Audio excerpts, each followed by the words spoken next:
Welcome to Meaningful Mornings.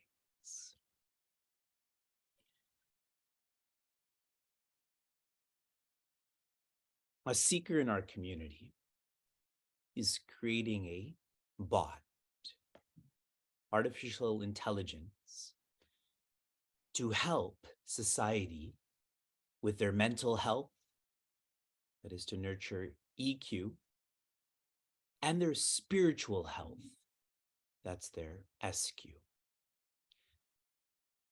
So he's working with me, I'm working with him on the content. What will this bot respond with when people are experiencing stress, anxiety, dejection, etc.? So he and his team, we met recently and they asked me, for those who are younger, what is their most significant struggle? You reflect on this. I'll share my observation. I had shared that in the 15-ish years that I've been working with society, those between the age of 0 to 25, their most significant struggle is lack of identity. And that's why they invest so heavily in position. They have to be cool, they have to be beautiful, and so on. Next, those who are 25 to 50, middle-aged. What is their most significant struggle? My observation, lack of purpose. And that's why they invest so heavily in possessions. Car, home, and so on. And those who are older, let's say 50 and over, what is their most significant struggle? Lack of engagement. And that's why they invest so heavily in media, WhatsApp, television, and so on. Are my observations accurate? I see a lot of head nods, like you're proud of this. I hope you all know that today is Groundhog Day. I didn't say 25 days or 50 days. I use the word years. That year after year after year. And for us, we know this turns into lifetimes. We have these significant struggles. How to break free from the struggle from Groundhog Day? It is to invest heavily in sattva, which means quietude. Even for those who have seen that awesome movie, Groundhog Day, the only way that the main character got out, it was not through tamas or rajas. He became more quiet and was freed. You're welcome for Meaningful Mornings. It is saving us from future lifetimes.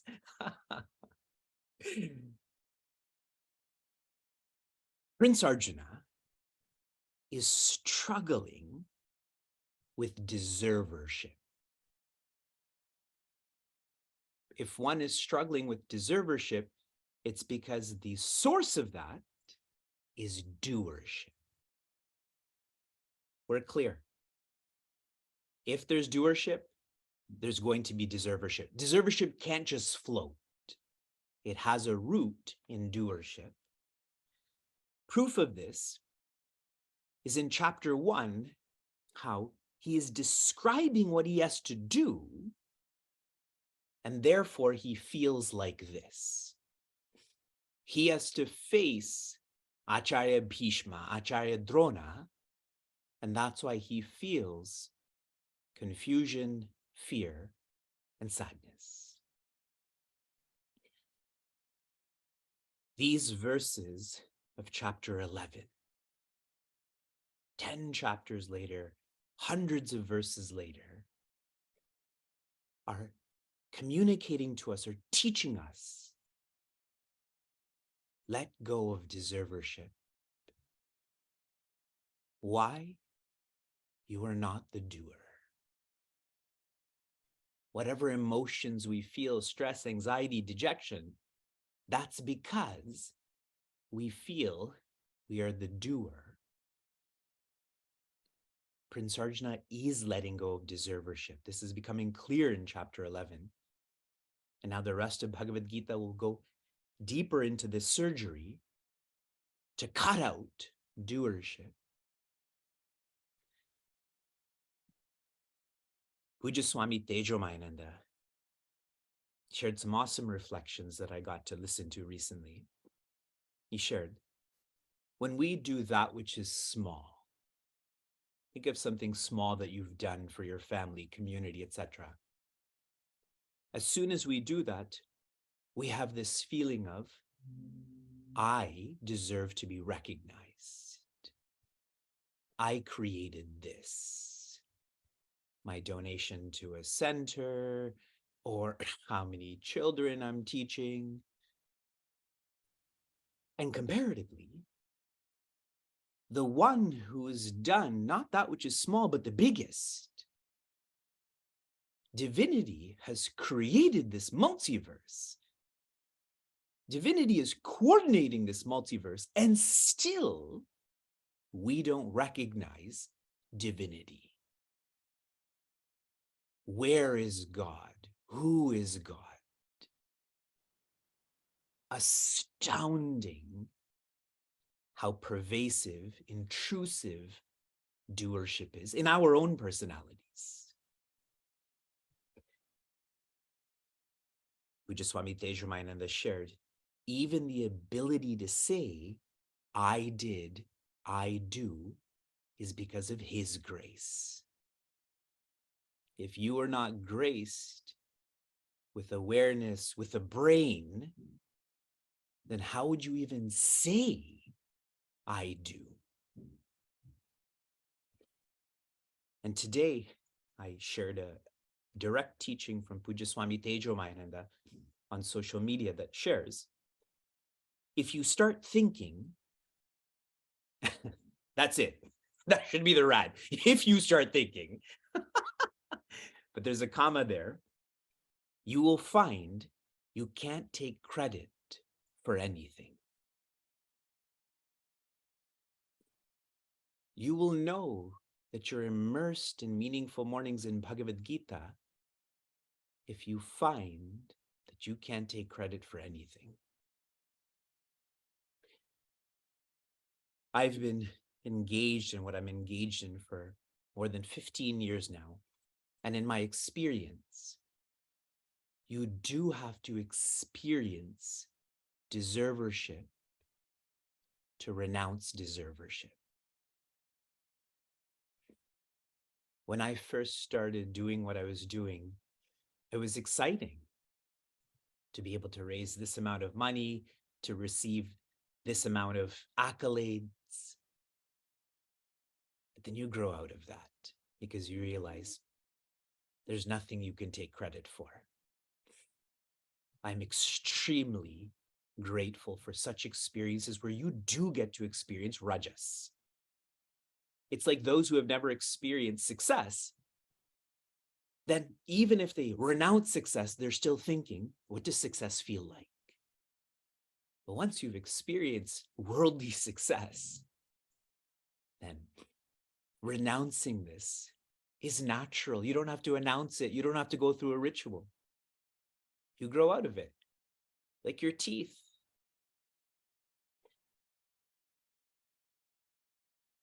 Interacting with a lot of you who have aging parents or any relationship where you're caregiving, what harms you when you care for another is you feel that you can control them. And that sense of controlling them comes from doership.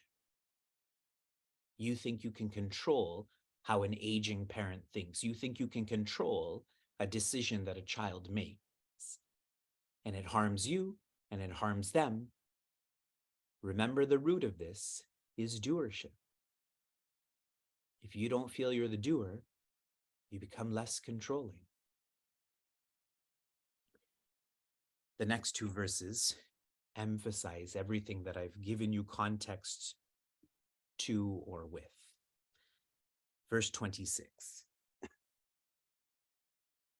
Ami tvam dhritarashtrasya putraha sarve sahayeva vanipala sangaihi Bhishmo drona sutaputrastatasau sahasmadiyerapi yodha mukhaihi. This is the translation from Pujya Swami Chinmayananda. All the sons of Dhritarashtra with hosts of kings of the earth, Bhishma, Drona, and the son of a charioteer, Karna, with the warrior chieftains of ours. So shared very simply. Remember in chapter 1, when all of the people on the Kaurava side were described, the most prominent being Acharya Bhishma and Acharya Drona. That's who Sri Krishna put Prince Arjuna's chariot in front. Like that clever charioteer that he is.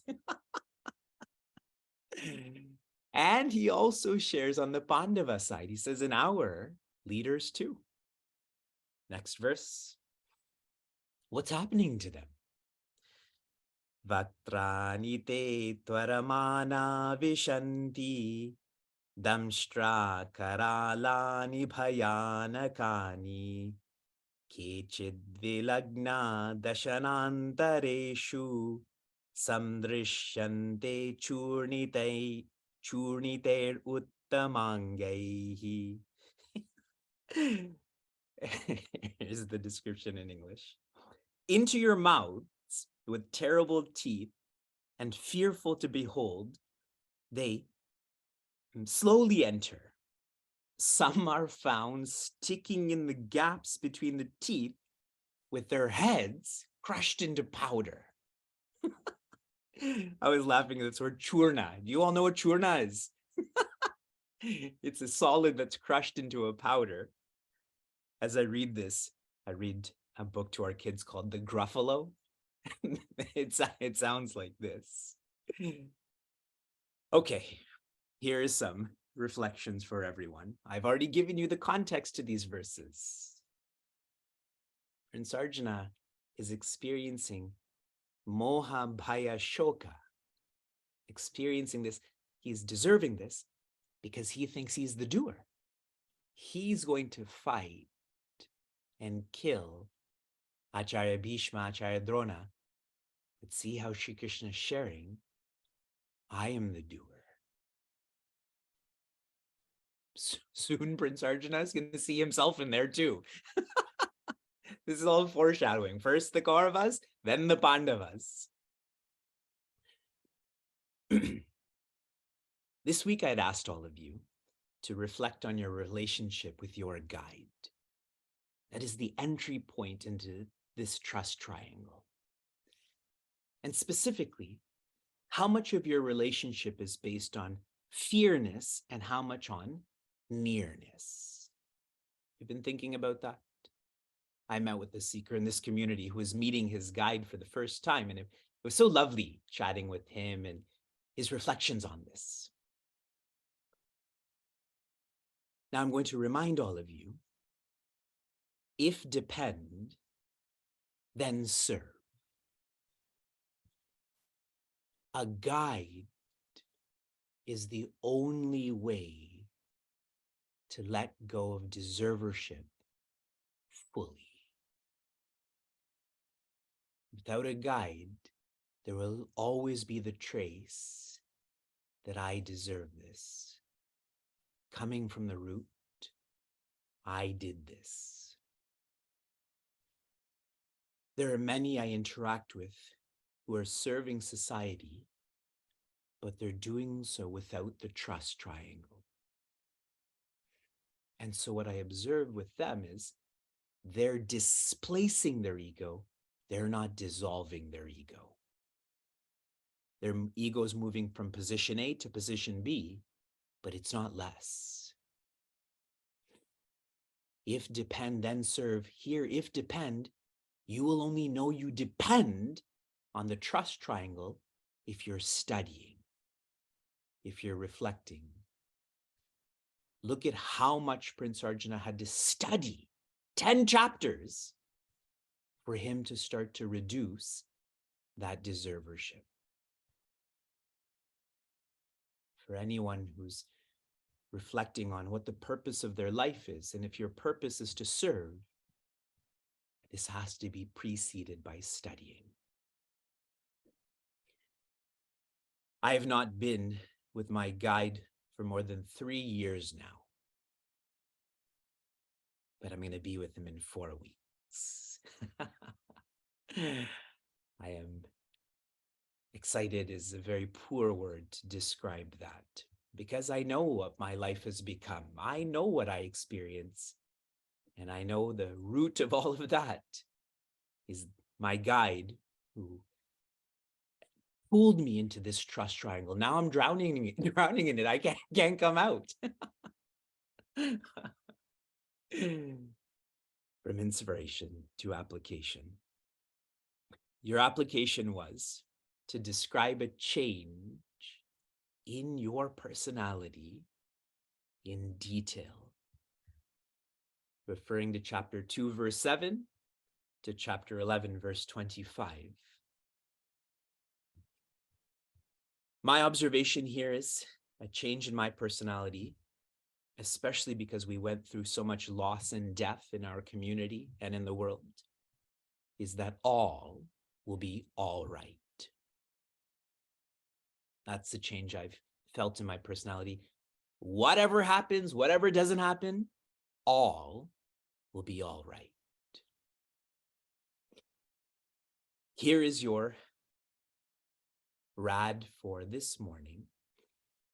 I'd shared with you the 3 significant struggles that society is going through based on their biological age. I want you to reflect on your personality and what percentage of your struggle is due to lack of identity, lack of purpose, lack of engagement. Zoom into these 3 struggles. How much of this are you feeling? Shanti, Shanti, Shanti. Be safe, be sound, be serene, be joy.